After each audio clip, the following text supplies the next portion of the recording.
Oi, gente! Vamos continuar o nosso conteúdo de língua portuguesa, falando agora sobre as figuras de linguagem. E, para revisar o que nós vimos anteriormente, vamos lembrar o que é conotação e denotação. A conotação é o sentido figurado, ou seja, as palavras ganham um novo sentido, elas dependem do contexto. Quando alguém diz, ela é uma flor, essa flor tem que significado? Ela é amável, é bonita, é delicada, é sensível. Então, a palavra flor aqui tem um significado diferente. Já na denotação, é o sentido real, o sentido literal da palavra. Ela compreende o sentido que tem nos dicionários, o sentido próprio, o sentido direto das palavras. Ou seja, é o sentido exato, que não dá margem para você interpretar de outra forma. Por exemplo, pegou uma flor no jardim e correu para me entregar. A palavra flor nessa frase tem o sentido real, que se refere à planta. Então, ela tem o seu sentido próprio, seu sentido exato. Vamos ver outros exemplos. O personagem do livro tem coração de pedra. Ter o coração de pedra está no sentido figurado. Então, aqui é o sentido conotativo. Quer dizer que alguém é o quê? É cruel, é uma pessoa má, né? Tropecei numa pedra e quase caí. Já a palavra pedra aqui está no sentido real, que é o elemento lá da natureza. Então, aqui está no sentido denotativo. E em relação à palavra cair, esse caiu das nuvens quando soube da traição. Já está no sentido conotativo, pode significar que alguém se decepcionou, se magoou. Né? Não está no sentido do verbo cair, literalmente. Então, a conotação tem o sentido figurado, pode ter várias interpretações. E quando você usa a conotação, usa o sentido figurado, então você está empregando as figuras de linguagem. Então vamos associar. Quando tem o sentido figurado, é porque eu uso um recurso chamado de figuras de linguagem, que é o que nós vamos relembrar ou conhecer, quem nunca estudou. Então, se eu tenho o sentido figurado, é a conotação. E vamos ver quais são as figuras de linguagem quando a gente usa esse sentido figurado. Por exemplo, essa frase, vocês podem perceber que ela faz uma comparação. E entre as figuras de linguagem, nós temos dois tipos de comparação. Vamos ver aqui. Essa menina é frágil como uma flor. Então, eu vou chamar de comparação quando eu tenho uma comparação explícita, ou seja, bem clara.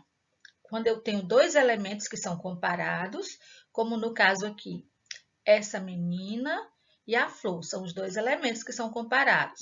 E eu uso um termo comparativo, que pode ser a palavra como, pode ser que, tal qual, igual e outros. Aqui, por exemplo, foi usado o como. Então, eu tenho essa menina comparada com a flor. Eu tenho a semelhança entre elas, eu estou dizendo que as duas são frágeis, e eu uso o termo comparativo como. Para ser a figura de linguagem chamada comparação, eu tenho esses elementos. Vou ter sempre uma dessas palavras que ajudam você a identificar que é uma comparação. Eu tenho dois termos que são comparados e eu tenho a semelhança entre elas, que no caso aqui é a palavra frágil. Seus olhos brilham como estrelas. Eu tenho comparado aqui os olhos, comparado com as estrelas. O que é que eles têm em comum? Eles brilham. E eu tenho o elemento aqui de comparação, que é a conjunção como, certo? Então, aqui é uma comparação. Já, de outra forma que eu posso comparar, né? Eu posso fazer isso diretamente, usando apenas os dois elementos, sem utilizar a palavra como e sem dizer o que é que os dois elementos têm em comum. Então, em vez de dizer essa menina é frágil como uma flor, eu posso simplesmente dizer essa menina é uma flor. Eu usei apenas os dois elementos. Isso aqui é um tipo de comparação direta. E aí eu vou chamar de metáfora.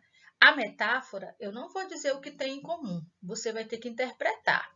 Já a comparação, eu tenho os dois elementos, eu tenho o que eles têm em comum e eu uso a conjunção comparativa. Então, nas figuras de linguagem, eu tenho essas duas formas de comparar.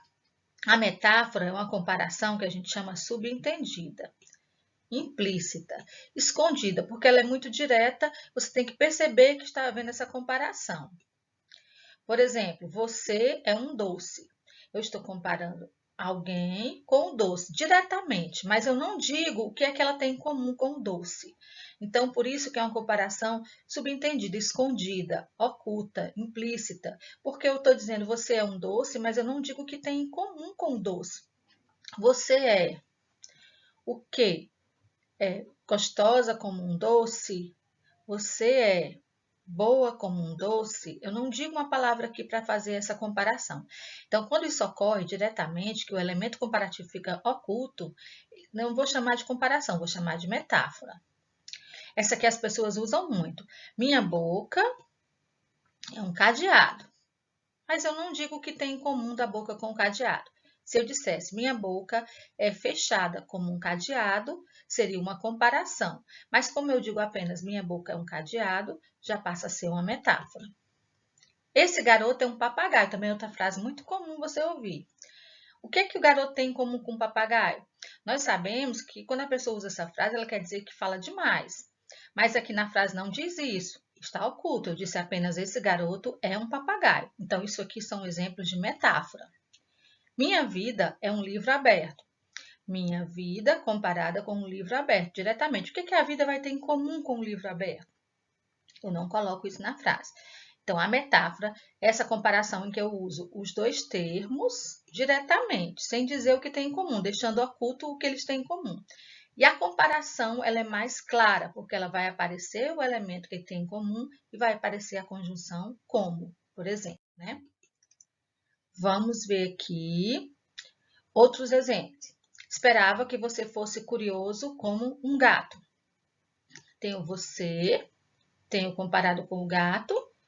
O que tem em comum? O fato de serem curiosos e está aqui a conjunção como. O que é isso aqui? É uma comparação. Já se eu digo Fernando é um anjo, eu tenho aqui o Fernando comparado com o anjo, mas o que é que ele tem em comum com o anjo? Não aparece. Então, aqui já é uma metáfora. Eu tenho olhos de coruja. Eu tenho os olhos comparado com a coruja, mas o que é que tem em comum com a coruja? Eu não tenho aqui claramente, fica oculto. Então, isso aqui é uma metáfora. Você é uma manteiga derretida. O que é que a pessoa tem a ver com a manteiga derretida? Você vai ter que interpretar, porque não aparece aqui. Então, isso aqui é uma metáfora. Então, a metáfora, a comparação fica escondida. O que é que os dois elementos têm em comum? Já a comparação é bem clara, né? É isso, gente. Comparação e metáfora.